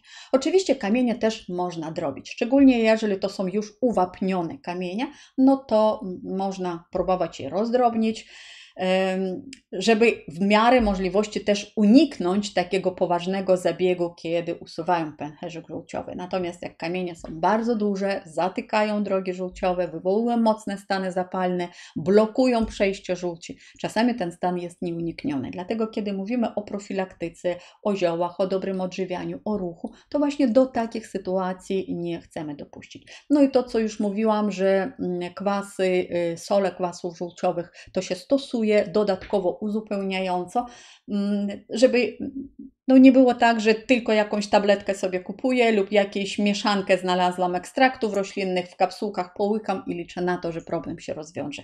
Dbanie o zdrowie to jest cały proces i on się składa z wielu etapów. Tu kolejne pytanie, troszeczkę już inne, bardziej od tego układu trawiennego i ono chyba było pod filmem o teście na pH żołądka. Jeżeli się odbija, tak jakby zjadło się jajko, tak? Nieprzyjemny zapach, chociaż jajka na przykład Włada nie jadła. I co wtedy zrobić? No po pierwsze, każdy nieprzyjemny zapach z ust ma jakieś swoje podłoże i ich może być bardzo dużo. Zaczynając od tego, że zatoki chore mogą dawać nieprzyjemny zapach. Chore zęby, migdałki i tak dalej. Natomiast oczywiście najczęściej ten zapach pochodzi, szczególnie jeżeli to jest taki zapach zepsutego jaja, to ze względu na zaburzenie procesów trawiennych. Właśnie nie domyka się zwierać między przełykiem i żołądkiem i to, co jest w żołądku, co zalega, wydostaje się i człowiek odczuwa ten zapach. I też przyczyny tego mogą być różne. To może być refluks, właśnie to niedomykanie, to może być Helicobacter pylori i to może być SIBO i wtedy będzie zupełnie inna kuracja. Dlatego taka podpowiedź, tu po prostu zrobić badania, podstawowe badania, żeby sprawdzić. Jeżeli pójdziemy z jakimi objawami do lekarza, no to najczęściej nam zleci USG, zleci nam zrobić gastroskopię i na przykład na test na SIBO to po prostu ja bym poprosiła jeszcze dodatkowo, bo tego akurat mogą nie zlecić od razu, a warto to zrobić. Tym bardziej, że to jest bardzo proste. No i tu pytanie, co przy nadkwasocie, co przy niedokwasocie? Rozumiem, że Maria tak ogólnie pyta, bo u jednej osoby nadkwasota i niedokwasota no nie mogą być, ale myślę, że to tak, co by tu zrobić, jeżeli coś nam wyjdzie w teście. I tu też, kochani, nie da się jednoznacznie odpowiedzieć dlaczego. Bo zobaczcie, na zakwaszenie żołądka, jeżeli mamy zbyt mało kwasów solnych, na zwiększenie produkcji, no to poleca się albo woda z cytryną, octem jabłkowym, albo na przykład sól też spożywamy 2-3 kryształki kilka razy w ciągu dnia. Ale są osoby, które mają niedokwaszony żołądek, ale nie potrafią wypić wody z cytryną lub z octem jabłkowym, bo mają nadżerki. Bo jeżeli jest niedokwaszony żołądek, nie domyka się zwieracz, zawartość żołądka przedostaje się do przełyku i wywołuje stany zapalne, podrażnienia, nadżerki, wrzody. I jaki tu jeszcze dodatkowo ocet i jaka tu cytryna? Nie dadzą rady. Także też indywidualnie trzeba do tego podchodzić. I w tej sytuacji no, sól może się sprawdzić jak najbardziej, ale sprawdzą się też zioła. Sprawdzi się też dieta. Wiecie, co nasze babcie stosowały na wszystkie nadżerki i wrzody? Może ktoś sobie przypomni w diecie? Najlepszy zawsze był kleik. Kleik to nie jest dieta na całe życie, to jest dieta na czas, kiedy ktoś ma nadżerkę, chce ją wygoić, bo rzeczywiście bardzo mocno pomaga. Przez kilka dni, plus zioła, które też będą łagodzić ten stan. Na przykład, jeżeli nie ma stanu zapalnego i chcemy pobudzić produkcję płynów żołądkowych, no to mięta, arcydzięgiel, piorun bardzo fajnie działają. Natomiast jeżeli chcemy zmniejszyć produkcję kwasu solnego, bo na przykład wyszła nam nadkwasota lub ktoś ma wrzody i nadżerki i chwilowo musi jakby zahamować tą produkcję kwasu, żeby wygoić te śluzówki, to musi pamiętać, białko w diecie redukuje ilość kwasów solnych. Im więcej dajemy białka, tym mniej kwasu solnego będzie podrażniać nam śluzówkę żołądka. Majeranek, prawoślaz działa osłonowo, rumianek działa przeciwzapalne, a plucnica islandzka w ogóle uważa się za jedno z najlepszych ziół, które zatrzyma produkcję kwasu solnego przy nadżerkach, przy wrzodach. Bardzo dobrze się sprawdza, bo działa przeciwzapalnie, regenerująco i przyspiesza w ogóle gojenie się tych wszystkich zmian. I teraz jeszcze, no właśnie tu jest pytanie, jeżeli przewlekłe zapalenie przyłyku i nic nie pomaga. Stosuje człowiek leki i nic nie pomaga. Właśnie o to chodzi. Kleik to na pewno. Natomiast diagnoza i przyczyna. Dlaczego powstały stany zapalne? Czy to jest niedokwasota, czy nadkwasota? To jest przyczyna, która powinna być wyjaśniona. I dopiero po tym, jak się wygoi śluzówka, na przykład przy pomocy kleika, w zależności od tego nadkwasota czy niedokwasota, dobiera się dieta. Ja już patrzę na zegarek, jak długo gadam i dlatego już kończę. Tu jest ostatnie chyba pytanie, które sobie dziś wpisałam, bo pod zapowiedzią, pod postem Anna napisała, że niestety jej dzisiaj nie będzie. Natomiast coś, co ją przeraziło, to jest żółty stolec, który zobaczyła u siebie. I tu króciutko odpowiem dla Anny, że jeżeli chodzi o kolor stolca, Pamiętajcie, kochani, że na kolor stolca, moczu, kolor języka mogą wpływać zioła, które stosujemy, leki, pokarmy. Każdy wie, że jak ktoś bierze żelazo, suplementuje, no to stolec będzie czarny. Jak ktoś pije lukrecję, to język może być po jakimś czasie czarny. Tak, no, jak ktoś stosuje witaminy z grupy B, to mocz może być bardzo mocno żółty. Natomiast na to trzeba zwrócić uwagę, trzeba przeanalizować, jakie się bierze leki. Do suplementów nie znajdziecie opisu, natomiast w lekach najczęściej jest opis, że można spodziewać się zmiany koloru stolca i po prostu ulotkę warto przeczytać. Warto też z tym pójść do lekarza, zapytać, co się dzieje, pokazać, jakie się leki bierze.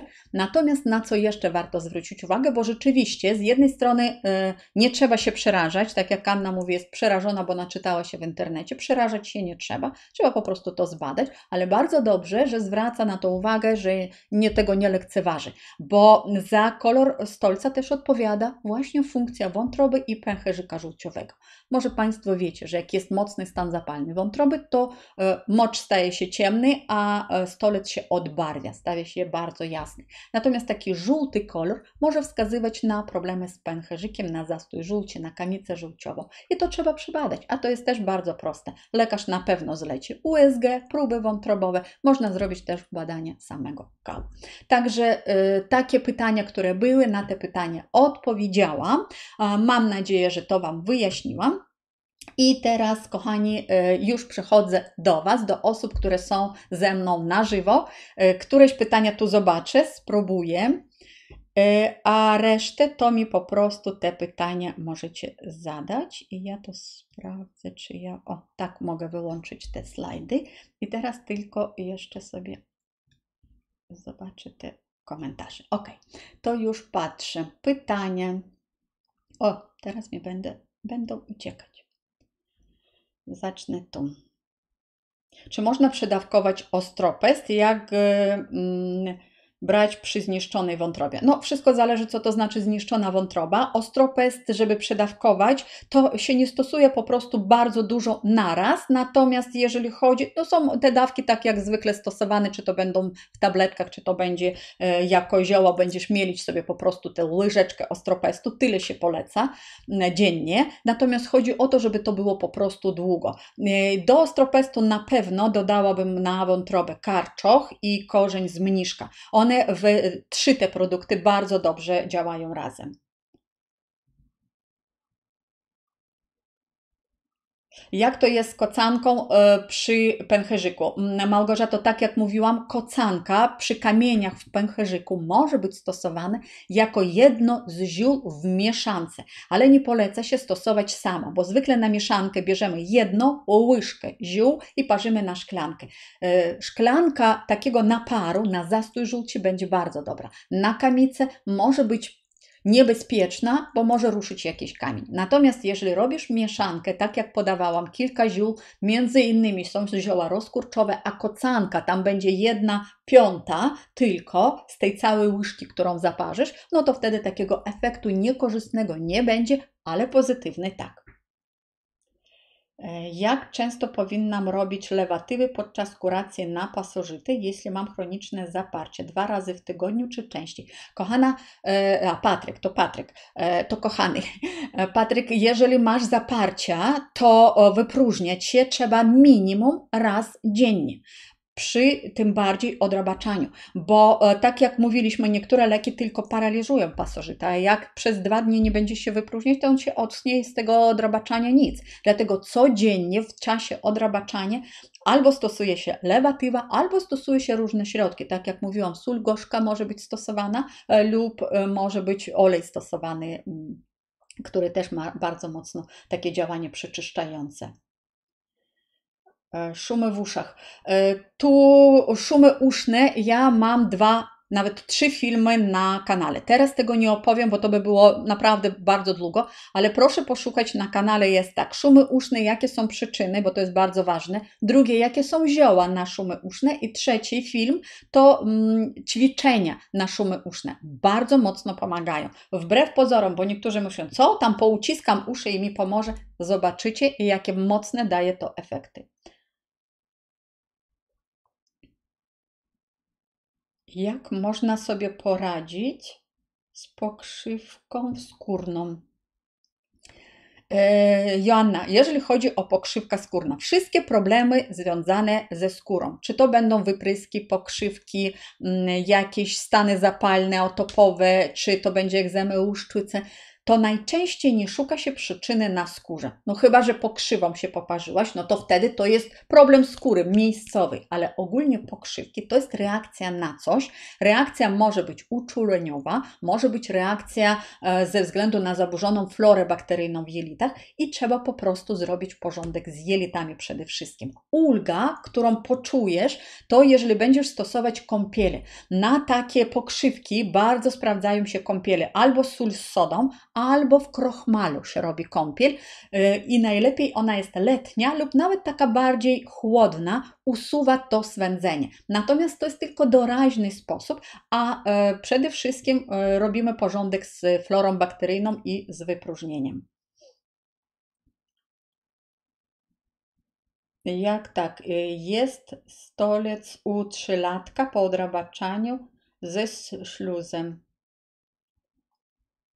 Jak sprawdzić, czy już po odrabaczaniu? Że jakby śluzem. Tu nie bardzo rozumiem.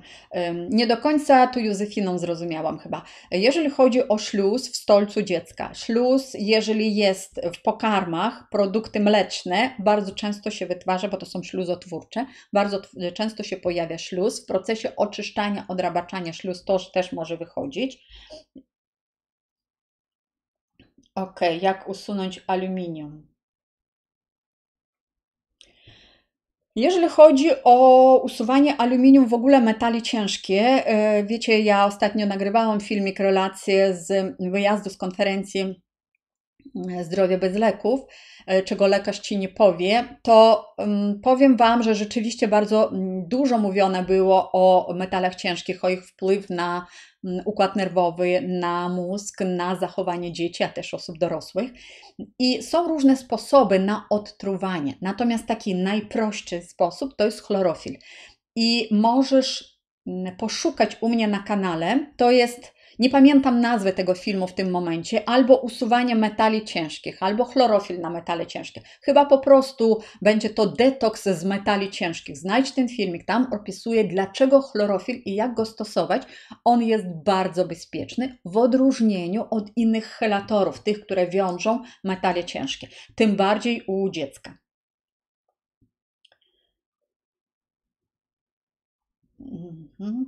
Jak długo stosować taką mieszankę? Jak długo stosować mieszankę, jeżeli chodzi o zioła, rozumiem, na pęcherzyk żółciowy, na kamicę? Ogólnie zioła poleca się stosować, jeżeli to są mieszanki tym bardziej, 21 dni, później się robi przerwa przez 7-10 dni i znowu 21 dni i znowu przerwa 7 dni, 7-10 dni i można powtórzyć. Wszystko zależy od naszego zapotrzebowania, ale rzeczywiście po takich większych mieszankach zawsze warto zrobić krótką przerwę. Czy znamiona te od urodzenia można wyleczyć naturalnie? Jeżeli to jest znamia od urodzenia, to ja szczerze mówiąc nie spotkałam się, żeby ono naturalnie znikło. Także tu nawet nie powiem.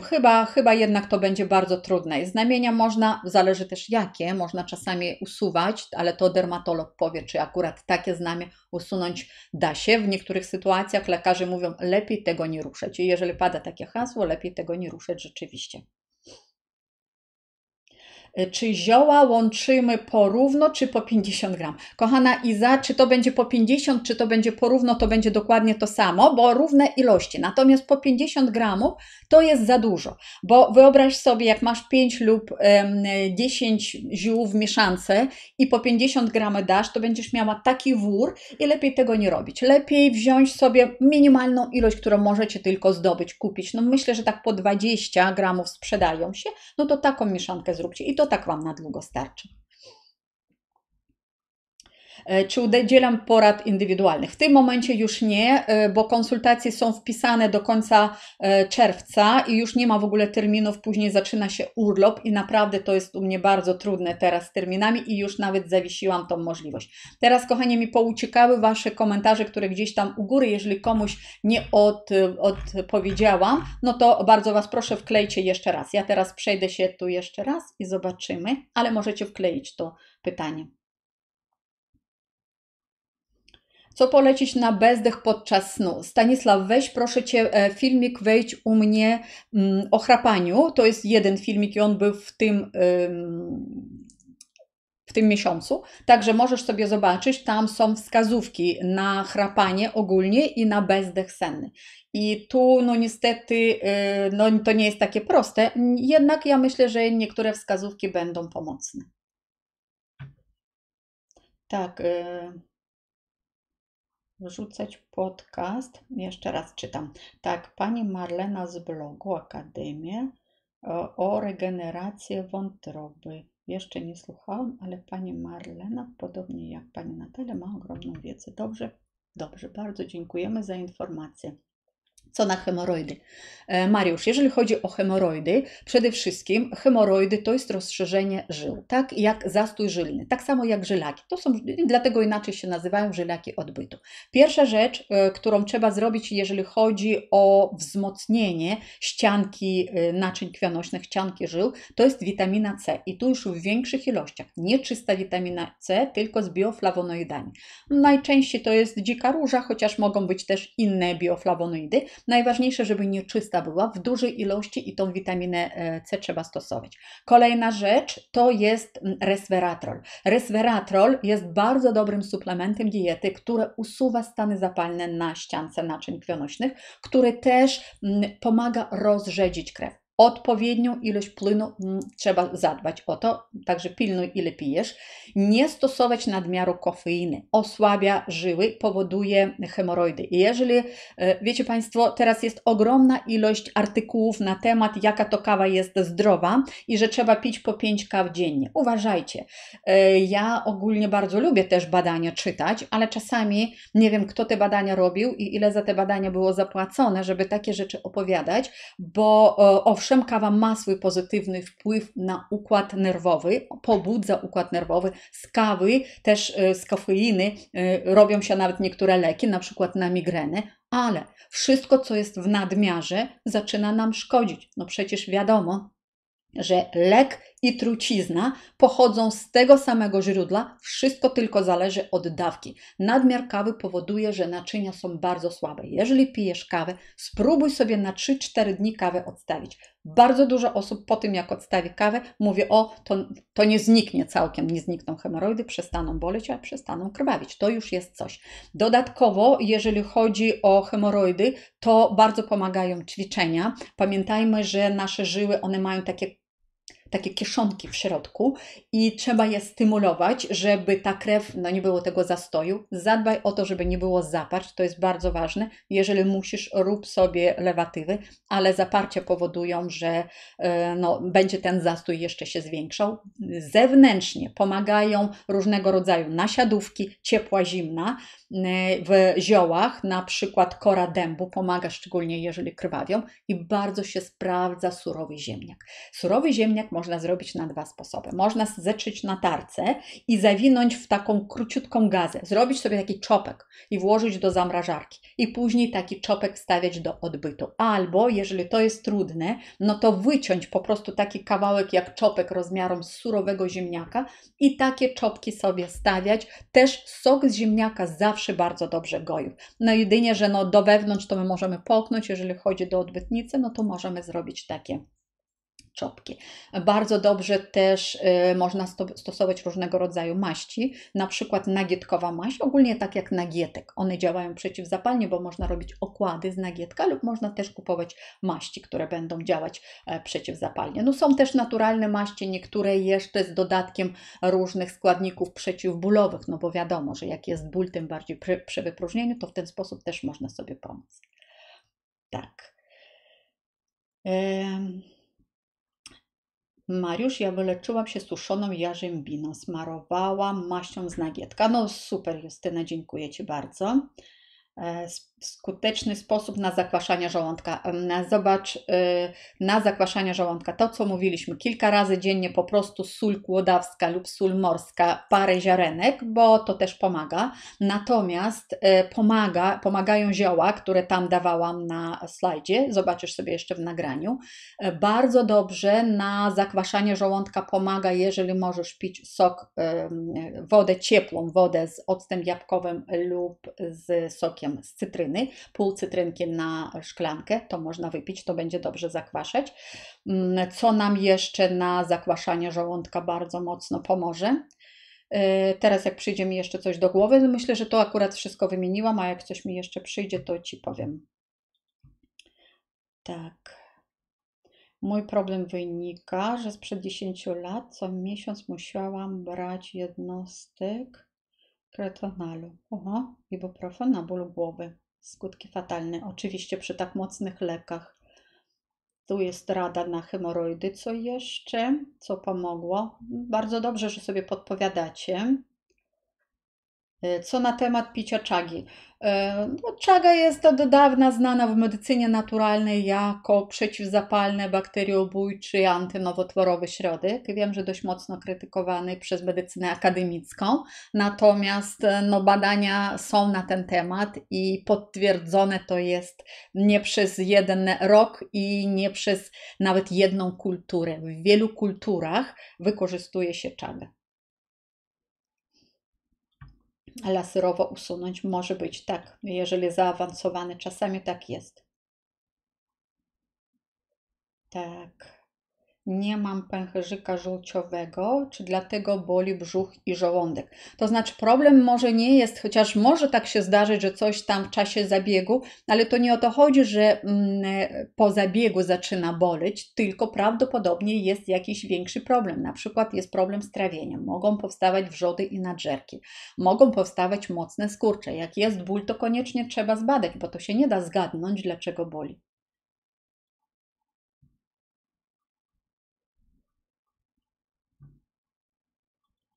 No na uwapnione kamienie, tak jak mówiłam, można to wszystko próbować, te zioła, kwasy żółciowe stosować, natomiast większość ekspertów mówi, że z uwapnionymi to jest naprawdę bardzo trudne.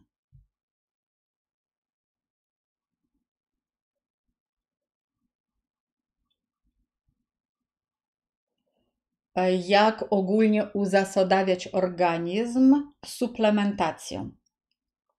Jeżeli chodzi o wyrównanie takiej jakby zakwaszenia naszego organizmu, to przede wszystkim zobaczcie, my mamy takie pierwiastki, które mają odczyn zasadowy, takie jak potas, magnez, wapń. One są zasadowe, dlatego jeżeli zobaczycie suplementy diety na odkwaszanie organizmu, to najczęściej właśnie te pierwiastki będą miały w składzie.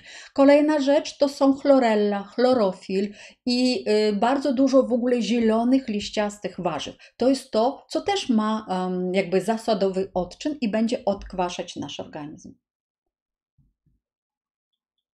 Czy zioła można przedawkować? Tak, można przedawkować zioła, dokładnie tak samo jak wszystko można przedawkować. Także tu, dlatego też mówię o ziołach. Są takie zioła jak na przykład ostropes, które może być brany bardzo często, bardzo długo.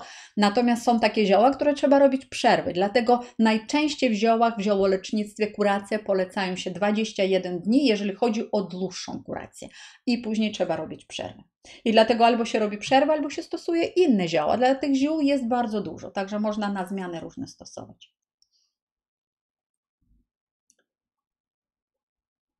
W jakich proporcjach to już powiedziałam? W równych proporcjach po 10, po 20, wszystkiego równo.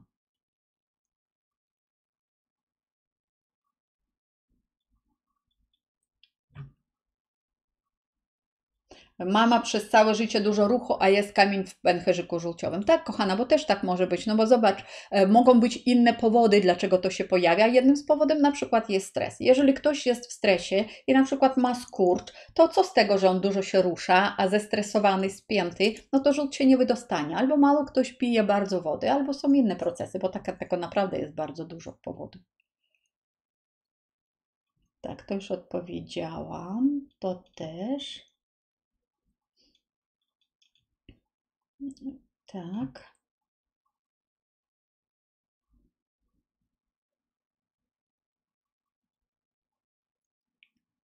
Dziwny ruch w jelicie i coś ściska. To jest bardzo często, to jest praca naszych bakterii probiotycznych. Ogólnie no nie powinno tak być, bakterii ogólnie, bakterii jelitowych.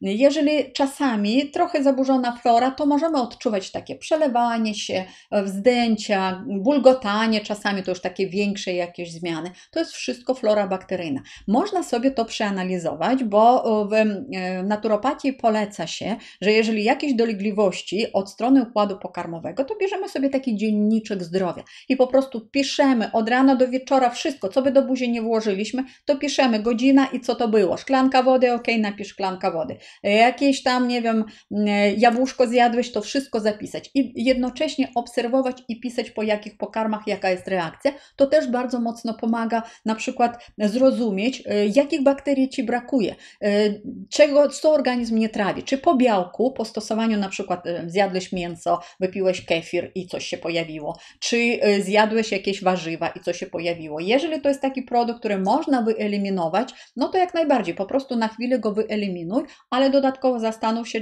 czego Ci brakuje i dobierz odpowiednie bakterie, żeby po prostu to usprawnić.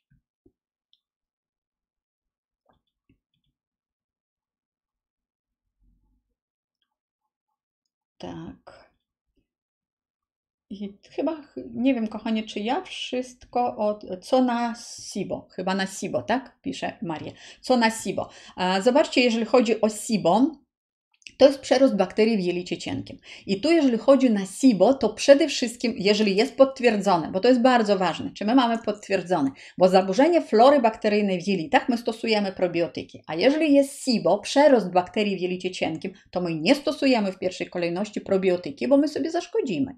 Bo i tak ktoś ma przelewanie się, cały czas te bakterie tu pracują, a ich tam być nie powinno, a my jeszcze dołożymy inne bakterie. Tylko w SIBO najpierw stosują się antybakteryjne środki. Medycyna akademicka daje na to antybiotyki, a medycyna naturalna daje na to zioła o działaniu bakteriobójczym, na przykład oregano. Bardzo dobrze się sprawdza. To może być zioło, to może być olejek z oregano. To może być też tymianek. Tymianek albo olejek z tymianku. Albo parzy się jako herbata, albo jeżeli problem większy, to bierze się w postaci olejku eterycznego. Jedynie, że ja na przykład, jeżeli chodzi o olejki, jestem przeciwniczką stosować do wewnątrz, bo to jest niesamowita moc i zachodzi zbyt dużo różnych procesów w organizmie, ale SIBO jest wyjątkiem, bo tu rzeczywiście trzeba wytłuc najpierw te bakterie, które się rozrosły tam, gdzie ich być nie powinno, a dopiero w drugim etapie zasiedlić florę bakteryjną.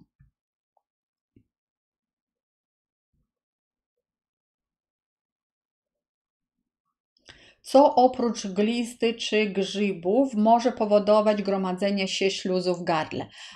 Refluks może to powodować. Na przykład, jeżeli masz problem z żołądkiem, nie domyka się, zwierasz między żołądkiem a przełykiem, bardzo często to się podrażnia. Niektórzy to odczuwają jako ból i pieczenie, a inni nie, tylko produkcja nadmiaru śluzu, bo jak jest podrażnienie, organizm próbuje sobie poradzić. To jest jego reakcja obronna, wytwarza śluz, żeby ochronić tą śluzówkę. To może być przyczyna. Przyczyną też mogą być stany zapalne w zatokach. Ktoś mówi, nigdy w życiu nie miałem problemu z zatokach.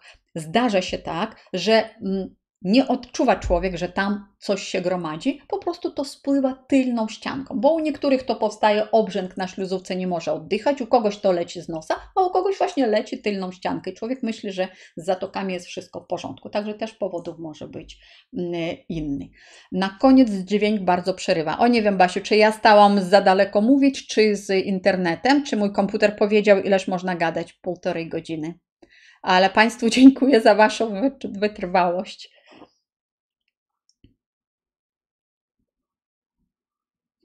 Jeżeli chodzi o córkę, tak, moja córka 9 lat ma skoliozę i oprócz gorsetu ortopedycznego co można robić? I ćwiczenia. Ćwiczenia, owszem, jeszcze pływanie. Pływanie jest bardzo istotne, owszem, ze specjalistą dobrać jaki styl pływania, bo to nie każdy. To są tak zwane koktajle, ojejku, Z tlenem, tlenowe. Nie wiem, czy są dostępne w Polsce, ale wiem, że na przykład u nas na Ukrainie koktajle tlenowe niesamowicie się sprawdzają. Jeżeli nie ma, to można stosować te wszystkie komory, można chodzić do komory i kąpiele. Kąpiele, które rozluźniają mięśnie kręgosłupa. To też jest bardzo istotne, oprócz tych wszystkich ćwiczeń i to warto stosować. Kąpiele mogą być w ziołach, mogą być po prostu w soli, może być w soli magnezowej stosowana taka kąpiel. Mhm.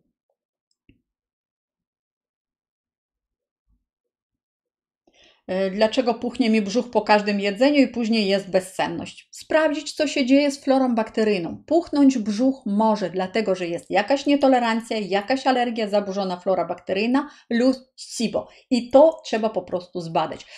W jaki sposób można zbadać? Badania na SIBO to jest w ogóle żaden problem, bo to jest taki test wydechowy.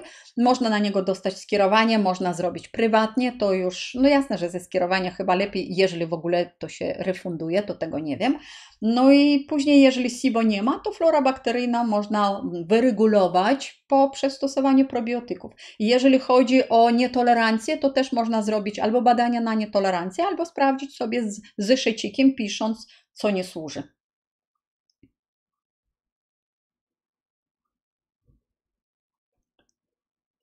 Tylko nie pływamy żabką i mnie to powiedzieli po 10 latach. Okej. Okej, no bo styl pływania ma znaczenie w zależności od tego, jaki rodzaj zmiany kręgosłupa, bo chodzi o to, jakie obciążamy mięśnie, jakie nie. W jej przypadku prawdopodobnie nie powinno się obciążać stawów biodrowych, dlatego nie żabka. Okej. Jak odgrzybić organizm? Jeżeli chodzi o odgrzybianie organizmu, to przede wszystkim jego trzeba odkwasić. To znaczy wszystkie te zasadowe rzeczy, o których mówiliśmy, zasadowe pokarmy, zasadowe suplementy, to znaczy minerały takie jak magnez, wapń, potas. To jest raz. Druga rzecz to jest dieta. Dieta, mam na kanale taki film, dieta śluzotwórcza i to można popatrzeć sobie, jakie produkty trzeba wyeliminować. Te, które karmią grzyby. Oczywiście mleko, cukier, biały chleb i tak dalej. No, są jeszcze inne sposoby. Są sposoby, na przykład nieumywakin. Profesor mówił o piciu sody, ale to można kupić jego książkę, bo to jest specjalny sposób, bo to się nie pije tak, jak robiliśmy test, bo nam nie chodzi o to, żeby obniżyć zawartość kwasów w żołądku. To się pije zupełnie w inny sposób, to się rozprowadza gorącą wodą. Jednym słowem, to jest taka cała technologia i to w książce Nieumywakin bardzo ładnie opisuje.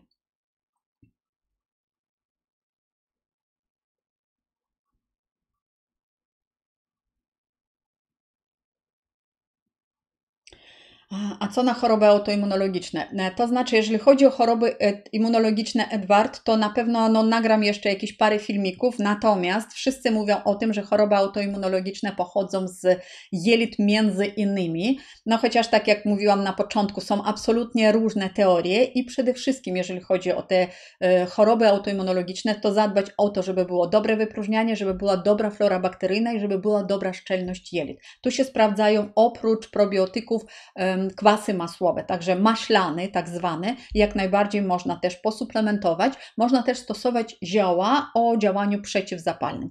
I jeżeli chodzi o dietę, ale to nagram osobny filmik, ja uważam, że te diety, takie protokoły autoimmunologiczne, to one są zdecydowanie przesadzone, bo tam w ogóle nic nie wolno jeść. A to nie do końca tak. Warto też sprawdzić, jakie są nietolerancje i to, na co mamy nietolerancję, wykluczyć, a nie absolutnie wszystko. Czy przywry mogą się umieścić w tarczycy? Nie spotkałam się, żeby przywra była w tarczycy. Raczej takie narządy, do których może się dostać, tak jak na przykład płuca, wątroba, trzustka, chociaż nie umiem na to pytanie odpowiedzieć. Ja się nie spotkałam z taką informacją. A to jest powtórzone, ok. Czy bąblowiec może być nerwiakiem? Jeżeli się umiejscowi na komórkach nerwowych, to może być, tylko to wszystko trzeba po prostu sprawdzić. Jeżeli są takie wątpliwości, test serologiczny z krwi zrobić. Dobrze, kochani, tak mi się wydaje, że na większość pytań odpowiedziałam. Chyba że coś przegapiłam, no to wybaczcie i nie gniewajcie się, jeżeli też nie odpowiadam gdzieś pod na Wasze komentarze. Staram się w miarę możliwości. Czasami po miesiącu, po 2 siadam przy którymś filmiku i odpowiadam, bo te pytań jest dość dużo i po prostu mi brakuje czasu, ale jestem Wam bardzo wdzięczna za to, że oglądacie, komentujecie, piszecie te pytanie, piszecie też swoje odpowiedzi ludziom, którzy są na kanale. Też wszystkim dziękuję, kto jest bardzo grzeczny, bo czasami wpadają niegrzeczne osoby. No nie przejmujcie się też, staram się. Jeżeli ktoś już jest bardzo niegrzeczny i rozrabia, to nawet sobie pozwalam usunąć, bo nie chcę, żeby mi moich widzów ktoś obrażał. Natomiast jeżeli gdzieś przegapiłam taką osobę, bo widziałam, taka dyskusja się wytoczyła, jakaś osoba kogoś obrażała, to po prostu odpuśćcie, nie zwracajcie uwagi, nie przyjmujcie do serducha. No, człowiek ma jakieś tam swoje problemy i niech sobie popracuje sam nad sobą, a my po prostu nie traćmy swojej energii. Traćmy energię na to, żeby być zdrowymi, szczęśliwymi, żeby też uszczęśliwiać innych ludzi. Także jeszcze raz Wam, kochani, bardzo, bardzo dziękuję, że ze mną jesteście. Udostępniajcie nagranie, lajkujcie, obserwujcie mój kanał i do zobaczenia na naszych kolejnych spotkaniach. A jeżeli jakieś tematy potrzebujecie, piszcie. Mam już dość dużą listę i będę stopniowo te filmiki robić, ale piszcie nadal, będę na listę wpisywać i po cichutku myślę, że wszystkie tematy omówimy. Wszystkim Wam dużo, dużo zdrowia, jeszcze weekend długi trwa, udanego odpoczynku, dużo słoneczka. Do zobaczenia.